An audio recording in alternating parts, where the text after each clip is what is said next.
Dark secrets of Disney. गोधूली के बीच में एक प्राचीन झूमर की टिमटिमाती चमक के नीचे मैंने डिज्नी के अशुभ अतीत की ठंडी गहराइयों में उतरना शुरू कर दिया।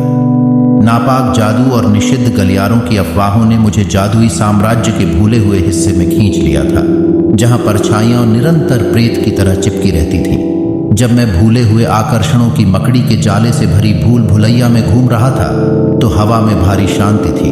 उनका फीका वैभव एक बीते युग की याद दिलाता था। अलौकिक और शांत फुसफुसाहटें स्वयं दीवारों से निकलती हुई प्रतीत होती थीं। उनकी असंबद्ध ताल मुझे उनके द्वारा छिपाए गए अपवित्र सत्य को उजागर करने के लिए प्रेरित कर रही थी।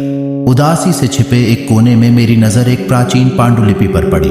इसके स्याही से सने पन्नों में बच्चों जैसी मासूमियत की आड़ में किए गए भयावह अनुष्ठानों का विवरण दिया गया है, जो अनजाने आगंतुकों की आत्माओं को डिज्नी के दायरे में बांध देता है। शब्द चर्मपत्र पर रेंगते और छटपटाते प्रतीत होते थे, एक अस्थिर नृत्य जो खेल में द्वेषपूर्ण शक्तियों को प्रतिबिंबित करता था। जैसे ही मैंने अंधेरे में गहराई तक जाने की हिम्मत की, एक ठंडी हवा मेरी गर्दन को छू गई। मेरा रास्ता एक परित्यक्त थिएटर की ओर गया। इसका मंच एक समय की भव्य, अब क्षयग्रस्त एनिमेट्रॉनिक आकृति से सुसज्जित था। ऐसा लग रहा था कि इसकी बेजान आंखें मेरा पीछा कर रही थीं, जो इन दीवारों के भीतर प्रकट हुई भयावहता का एक भयानक प्रमाण था। जैसे ही मैं आगे बढ़ा, विकृत धुनों की एक अलौकिक सिम्फनी लंबे समय से भूले हुए कक्ष से गूंजती हुई मेरे कानों तक पहुंची। कौतूहलवश फिर भी कांपते हुए मैं एक भयानक झांकी देखने के लिए अंदर गया। वर्णक्रमीय संगीतकारों का एक मुड़ा हुआ ऑर्केस्ट्रा, जो शाश्वत पीड़ा के भयावह चरम में फंसा हुआ था।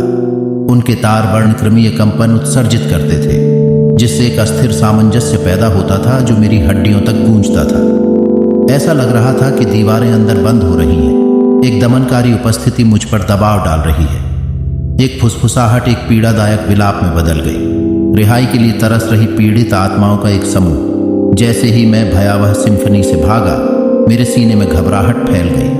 मेरा दिल इस द्वेषपूर्ण डिज्नी फैंटम सेगोरिया के चंगुल से बचने के लिए दौड़ रहा था। भूल भुलैया के हृदय में वापस मुझे छाया से घिरी एक वेदी का सामना करना पड़ा, जो पांडुलिपि में वर्णित भयावह अनुष्ठानों का केंद्र बिंदु था।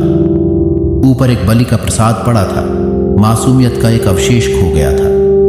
वेदी पर उकेरे गए शब्द अंधेरे ऊर्जा से स्पंदित थे, एक मंत्र जिसने पार्क के सार को एक प्राचीन अभिशाप से बांध दिया था।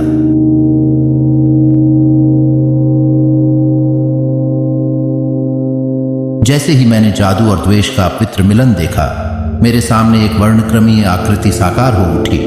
एक वर्णक्रमीय हाथ, बर्फीला और कपटी, आगे बढ़ा। उसकी कंकाल उंगलियां मेरे मानस के चारों ओर घूम रही थीं और मुझे रसातल में गहराई तक खींच रही थीं। उग्र उन्माद में मैंने शापित वेदी को तोड़ दिया, जिससे पार्क की पीड़ित आत्माओं को बांधने वाले द्वेषपूर्ण बंधन टूट गए। क्रोध और वेदना के भंवर ने मुझे घेर लिया। जब मैं इस दुःस्वप्न के दायरे से निकलने के लिए संघर्ष कर रहा था, तो आवाजें लुप्त होती जा रही थीं। हाँफते हुए मैं जादुई साम्राज्य की चांदनी छाया में जागा।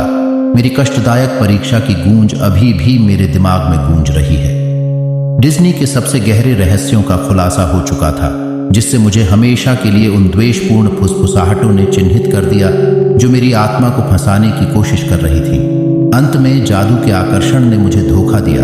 अंधेरी इच्छाओं और अपवित्र संधियों के धागों से बुनी हुई एक भयानक टेपेस्ट्री का खुलासा किया। मैजिक किंगडम की विरासत हमेशा के लिए कलंकित हो गई थी, जो बचपन के आश्चर्य के मुखौटे के नीचे छिपी भयावहता का एक भयावह प्रमाण था।